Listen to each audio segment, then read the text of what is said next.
अरुण और विक्रांत हमारे साथ हमारे सहयोगी इस वक्त जुड़े हुए हैं। अरुण, क्या जानकारी मिल रही है? आज क्या ये प्रस्ताव रखा जा सकता है? देखिए, निश्चित रूप से संकेत सरकार की तरफ से यही मिले हैं, क्योंकि सरकारी पक्ष का ये मानना है, ट्रेजरी बेंच का ये मानना है कि पिछली बार भी जिस तरह से कांग्रेस के एक मेंबर ऑफ पार्लियामेंट आक्रामक हुए थे, ये दूसरी घटना लगातार हुई है। इस बार उनकी तरफ से आक्रामकता दिखाई गई। हालांकि दावों पर अगर जाएंगे तो दोनों तरफ के दावे समान हैं। वो कहते हैं उन्होंने धक्का दिया, दूसरे पक्ष कहता है हमको धक्का दिया गया।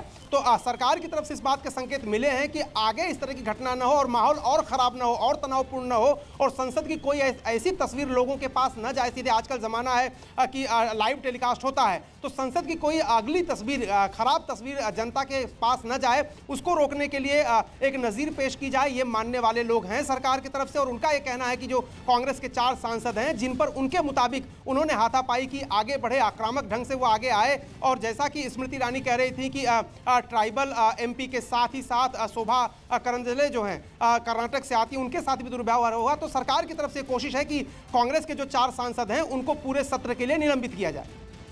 विक्रांत, एक तरफ हम देख रहे हैं दोनों ही पार्टियां एक दूसरे पर आरोप लगा रही हैं और प्रस्ताव लाने की बात बीजेपी की तरफ से की भी जा रही है। कांग्रेस की तरफ से भी कोई ऐसा कुछ करने का प्लान है क्या?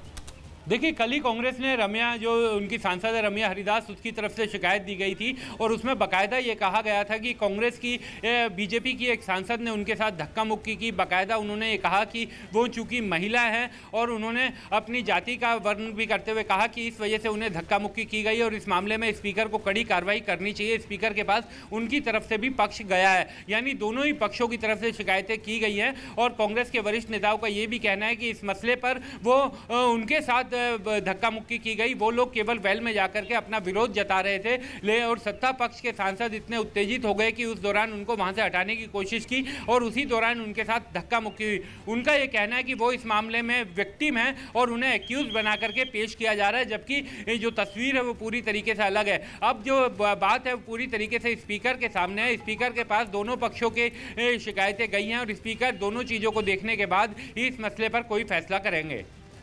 तो कुल मिलाकर जिस तरीके से अब इस पूरे मुद्दे पर लोकसभा में जो कल धक्का मुक्की हुई है, इस घटना के खिलाफ सरकार संसद में एक प्रस्ताव लेकर आ सकती है, ये जानकारी मिल रही है। कांग्रेस ने पहले ही शिकायत की है, अब स्पीकर को देखना होगा कि कल अगर धक्का मुक्की हुई है तो उस पर कार्रवाई क्या होती है।